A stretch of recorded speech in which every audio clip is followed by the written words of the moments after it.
না, বিপরীত আমি বলব না যে একেবারেই বিপরীতধর্মী। সকালবেলা পাকিস্তান আসলে ভালো বল করছে অনেক। রান করাটা অনেক কষ্ট ছিল। সেখান থেকে আমি মনে করি আরেকটা সেশন ব্যাটিং করতে পারলে আমাদের জন্য ভালো হতো। বাট দিন শেষে আমরা তো 400 রান ক্রস করছি। আমার মনে হয় যে আরও হয়তো 50 রান করলে আমাদের জন্য অনেক বেটার হতো। বাট বোলিংটা আমি মনে করি যে আমরা একটু এলোমেলো বল করছি আজকে। যেহেতু এটা টেস্ট ক্রিকেট, কামব্যাক করার অনেক সুযোগ আছে। আজকে আমরা এটা রিঅ্যাসেস করব, আসলে কোথায় বল করতে হবে এই উইকেটে, কোন জায়গায় করলে আসলে ব্যাটসম্যানকে আরও বেশি ডিফিকাল্ট দিবে। তো আমি মনে করি যে হয়তো আমরা আবার কালকে ভালো ব্যাক করতে পারবো। হ্যাঁ, ও আসলে ওর জায়গা ছাড়ে না। একটা একটা এরিয়াতে মানে কনসিস্টেন্সি সে একই জায়গায় বল করতে পারে, তার এক স্ট্রেংথ। সে সেটা আগেও করেছে। আর এই উইকেটটাতে যেহেতু একটু মুভমেন্ট ছিল, সে সেটা খুব ভালোভাবে কাজে লাগিয়েছে।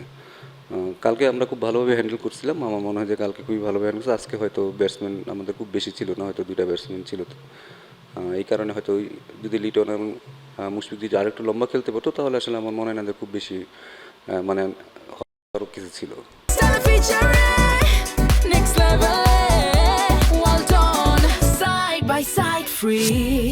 না না, আসলে ব্যাটিং করাটা অনেক সময় সহজ। যখন আপনি বাজে বল করবেন তখন ব্যাটিং করা অনেক সহজ, বাট রান বের করা আসলে খুব সহজ কাজ না। আমরা মনে হয় আমরা একটু এলোমেলো বল করে ফেলেছি, এই কারণে হয়তো রানটা খুব তাড়াতাড়ি দ্রুত উঠে গেছে।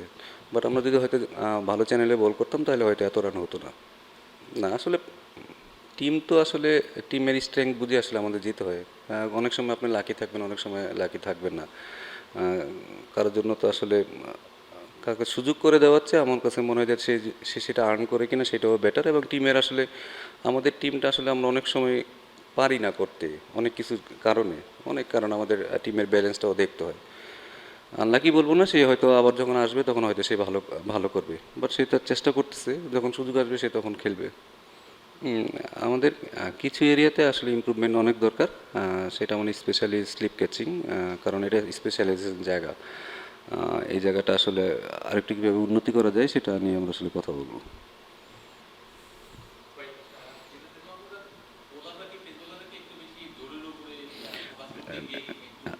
হতে পারে, আসলে পুরাটাই তো আসলে মেন্টাল সাইড। কারণ যখন দেখবেন যে উইকেটে ঘাস আছে তখন বলাররা অনেক এক্সাইটেড হওয়ার চান্স আছে।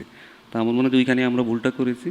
আমাদের আসলে ভালো জায়গায় মেনটেন করাটা খুব বেশি জরুরি ছিল, সেখানে হয়তো আমরা সেই ভুলটা করেছি। না, আসলে আমাদের নর্মালি আমাদের এম থেকে আমরা আসলে 5 সেশন করতে পারি। তো সেইভাবে আসলে আমরা সেই লক্ষ্যেই যাচ্ছিলাম। শর্টস খেলে আউট হয়েছে, আসলে মাঝে মাঝে হইতেই পারে। তো এটা নিয়ে আসলে খুব বেশি হতাশ হওয়ার কিছু নেই। ভাই, এইটা নিয়ে আসলে আমি নর্মালি টিম সিলেকশন বা ইয়েতে আমরা আসলে থাকি না। তারপরও আমার কাছে মনে হয় যে স্পেশালি ইনিংসের খেলায় এই রাইটি লেফটি চিন্তা করাচ্ছে, কারণ ওরা তো পরপর 3টা লেফটি নামছে। খুব খুব বেশি অসুবিধা হয়েছে। যে ভালো সে সব জায়গায় ভালো হবে, ঠিক আছে, যে খারাপ সব জায়গায় খারাপ হবে। তো আমার মনে হয় আমরা ভালো জায়গায় বল করি নাই, সেটা হচ্ছে আসলে আমার কাছে মনে হয় যে সেটাই আমাদের যদি আজকে দিনটা সবচেয়ে বলেন যে হয়তো পেস বোলিংটা একটু ভালো ভালো জায়গায় বল করা উচিত ছিল। দেখুন, এই উইকেটে আমার কাছে মনে হয় এখনও বলারদের অনেক কিছু করার আছে, স্পেশালি পেস বোলারদের। আমরা বললাম তো আজকে আমরা যেহেতু একটা সেশন ভালো বল করি নি, এটা ভিজিবল, এটা সবাই বুঝতে পারতেছে যে আমরা আসলে ভালো বল করি নি। তো এটা আসলে ফিক্স করাটা খুব সম্ভব, এবং এটা খুব তাড়াতাড়ি করবে, কারণ আমাদের ফাস্ট বোলাররা সবসময় আমাদেরকে ম্যাচ জিতিয়েছে এবং তারা এক্সপিরিয়েন্স, তারা আমার মনে হয় যে তারা কালকে ভালো করবে। দেখুন, খেলা তো আরও 3 দিন বাকি আছে, আর এখনও তারা মোটামুটি অনেক রানই পিছিয়ে আছে। আমার মনে হয় যে আমি আবারও বলবো যে এখানে আসলে স্পিনারদের খুব বেশি কিছু করার নেই। বল এখনও ঘুরতেছে না, বল সোজা স্টাম্পে ব্যাটই আসতেছে। হয়তো মাঝে মাঝে দিয়ে একটা লো করতে পারে, বা সেটা পুরো একটা ম্যাচের সিনারিও না। তো সিনারিওটি হচ্ছে আমরা একটু ভালো জায়গায় বল করি, পেস বোলারের জন্য ধারাবাহিক অনেকগুলো ওভার যেন আমরা কন্টিনিউ ভালো বল করতে পারি, তখন হয়তো আমাদের উইকেট পড়ার চান্স বেশি থাকে। উইকেট আসলে খুব বেশি চেঞ্জ হয় না, গতকালে যা ছিল আজকেও খুব একই রকম আছে। আমি বলবো যে পাকিস্তান আজকে খুবই ভালো বল করেছে। তারা জায়গা ছাড়েনি, তাদের এরিয়াতে চেষ্টা করেছে তারা সবসময় বল করতে, আমাদের সারাক্ষণই চ্যালেঞ্জের মধ্যে রেখেছিল। আমরা এলোমেলো বল করেছি। না, খুব দেখুন, খুব বেশি চেঞ্জেস আসার চান্স খুব কম।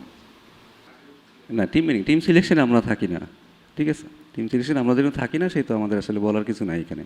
টিমের প্ল্যান যদি বলেন যে হয়তো টিমের প্ল্যানে আমরা সবসময় থাকি, বাট কে খেলবে না খেলবে সেটাতে আসলে আমাদের কিছু বলার নেই। আমাকে হইতে পারে, আমি ধারণা করছি, সেখানে তো আমি বলি নাই যে এটা হইতে পারে, কারণ আপনি আহ, যারা আছে তারা সবাই আসলে প্রুভেন, এখানে কাউকে তো আসলে আপনি ফেলে দিতে পারেন না, এবং আপনি এক্সট্রা বলার নিয়েও যেতে পারবেন কিনা সেটাও আপনাকে চিন্তা করতে হবে।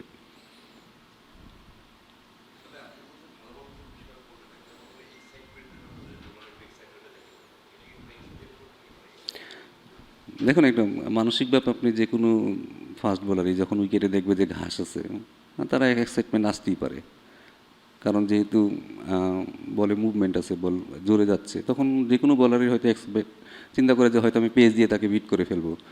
আমার মনে হয় যে পাকিস্তানের থেকে আমাদের পেস তো একটু বেশি হইলেও আমাদের এই জায়গাটা আমরা একটু এগিয়েছিলাম, বাট আপনাকে ভালো জায়গায় তো বল করাটা খুব বেশি ইম্পর্টেন্ট। তো আমরা মনে হয় যে আমরা অনেক লুজ বল করেছি, ওইটা যেন কালকে না হয় সেটাই আমরা লক্ষ্য রাখবো।